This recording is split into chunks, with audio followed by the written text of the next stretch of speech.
आदिवासी समाज एकजुट होकर और विरोध का जो सिलसिला है वो जारी है। आज नगाटोली में बैठक हुई और बैठक में विभिन्न जिलों से आए हुए आदिवासी प्रतिनिधि ने काफ़ी आक्रोशित होकर बोले। जोहार, खबर आज में आपका स्वागत है।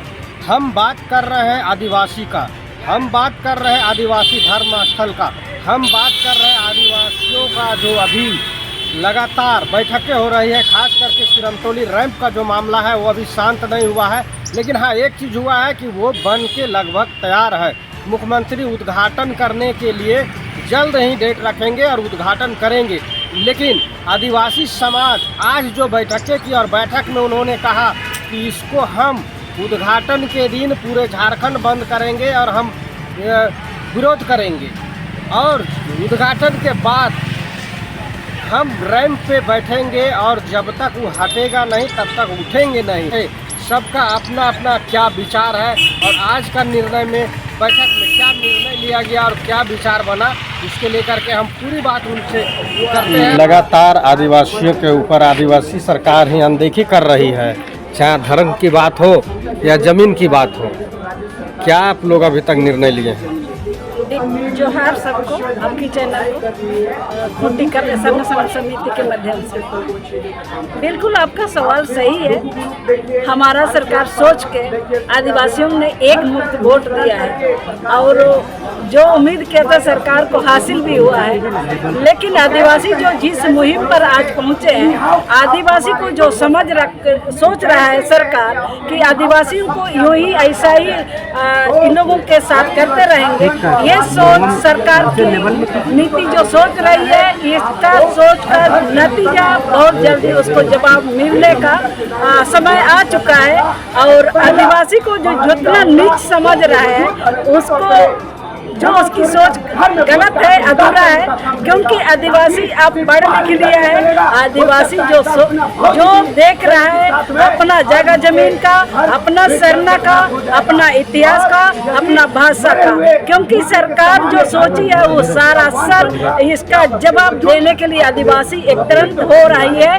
और आदिवासी आज के लिए नहीं, इतिहास का पन्नों को पढ़ के उसको अध्ययन करके अभी लड़ने के लिए आगे बढ़ रही है।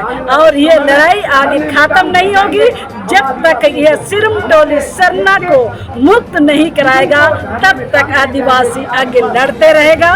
चाहे जो भी होगा, जो जैसा भी होगा, लेकिन आदिवासी पीछे नहीं हटेगा, अपना सिरमटोली को बचा के रखेगा। सिरमटोली जिस दिन सरहुल था, आप ही के समाज और आप ही के समाज का आदिवासी मुख्यमंत्री को आप लोग काला झंडा दिखाएं, काहे ऐसा आखिर? तो ये आपने ये सवाल भी बहुत सटीक सवाल है। ये जो हमारा समाज के लिए अन्याय काम करेगा तो मेरा बाप भी रहेगा तो भी हम लोग उसका विरोध करेंगे। क्योंकि पहले ये नहीं समझते थे आदिवासी लोग इसका अध्ययन, जो गलत चीज को भी स्वीकार करते थे। लेकिन अभी जो गलत करेगा उसका जवाब मुंह तोड़ देने के लिए आदिवासी लोग तैयार है और देगा। 4 महीने से लगातार आदिवासी संगठन सिरमटोली रैंप का विरोध कर रहे हैं। विरोध करने के बावजूद भी रैंप बन करके तैयार हो गया। आज अंतिम लड़ाई की बैठक हुई है, उसमें क्या निर्णय लिया गया? आज की लड़ाई में जो ये निर्णय लिया गया, सरकार यदि हमारे आदिवासियों की बात नहीं सुनती है, सही महीने में 4 महीना से हम लोग इसके विषय में आवाज उठाया, लेकिन 4 महीने में सरकार की कान में जू नहीं रहेगा। लेकिन अभी समय आ गया उसको जगाने के लिए। जो आज निर्णय लिया गया उसके अनुसार हम लोग आगे बढ़ेंगे और सरकार को मजबूर होकर झुकना पड़ेगा, या ना नहीं झुका तो आने वाला 30 में उसको उखाड़ के फेंकने के लिए भी हम लोग तैयार है। सरकार तो बोली थी कि हम विचार कर रहे हैं, कुछ वैकल्पिक व्यवस्था लगाएंगे। ये बात कहने के बावजूद भी नहीं सुने। अब क्या रणनीति बनी है जिसके चलते उसको झुकेगी और आपका बात माना जाए?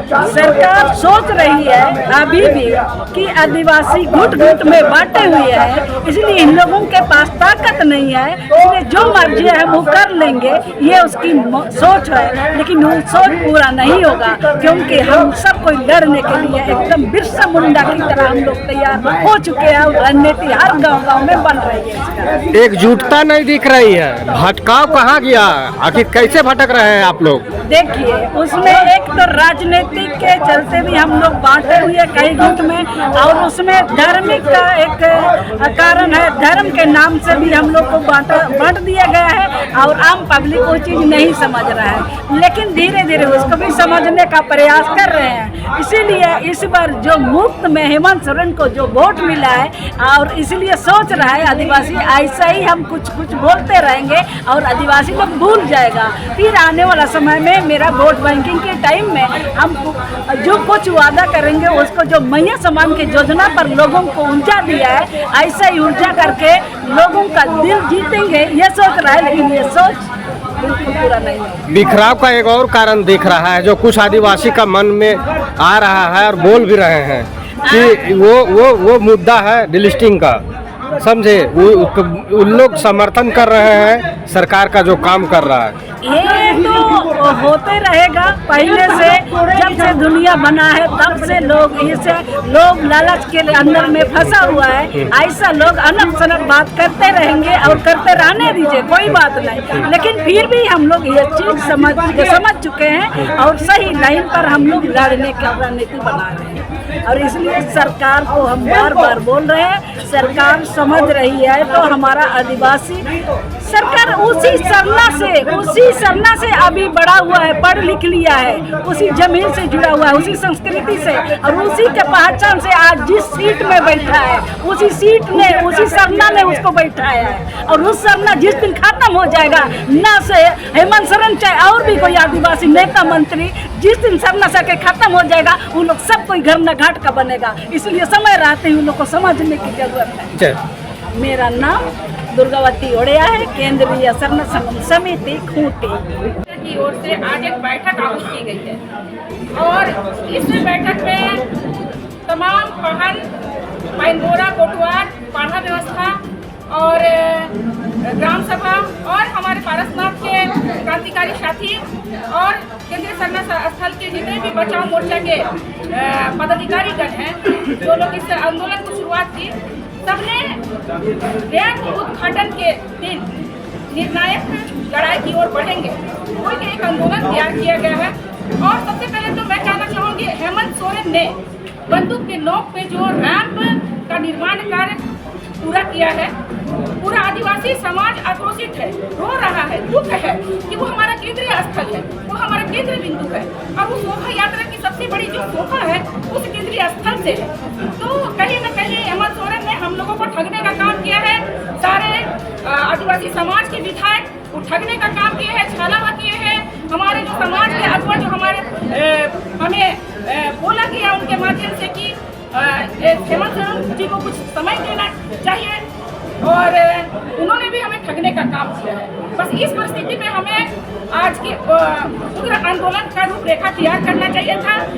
अब हम निर्णायक लड़ाई की ओर बढ़ेंगे और उग्र आंदोलन होगा। संवैधानिक तरीके से हम लोग बहुत सारे आंदोलन किए और सभी ऐतिहासिक आंदोलन रहा हमारा, लेकिन कहीं न कहीं हमारे लोग आज आक्रोशित है, क्योंकि केंद्रीय बिंदु हमारे सरना स्थल को छीना गया बंदूक के नोक पे, और जो 4 महीनों से हम लोगों ने आंदोलन किया रैंप को हटाने का, तो रैंप नहीं हटा बल्कि रैंप पुनः निर्माण हो गया। तो अब हमारी पहला हम लोग चरणबद्ध आंदोलन में सबसे पहले जो भी माननीय मुख्यमंत्री जी उस रैंप का फ्लाईओवर का उद्घाटन करेंगे, उस दिन हम लोग पूरा झारखंड में चक्का जाम करेंगे, झारखंड बंद करेंगे, और बहुत सारे अभी आंदोलन का रूपरेखा तैयार हुआ है, लेकिन उसको हम लोग चरणबद्ध तरीके से करेंगे। उसके लिए हम लोग फिर डेट निश्चित करेंगे। तो ये हमारा पहला लड़ाई का पहला शुरुआत है, और अब जब तक लड़ेंगे, जब तक रैंप नहीं हटेगा, मुख्यमंत्री झुकेंगे नहीं, मुख्यमंत्री आदिवासी समाज को महत्व नहीं देंगे। और आने वाले समय में पारसनाथ के लोग हैं, आपके गुमला में ये लोग भी आंदोलन कर रहे हैं, और जगह जगह टुकड़े टुकड़े में हमारा आदिवासी समाज का सारा स्थल छीना जा रहा है, चाहे लुंगू बोलो हो, पारसनाथ पहाड़ हो, देवरीगिरी हो, चाहे वो सुकिया में हो, सारे सामाजिक धार्मिक स्थल, हमारे धार्मिक स्थल का इस अगुआ सरकार में हनन किया जा रहा है। तो हम लोगों का जनमत आंदोलन आज से शुरू है।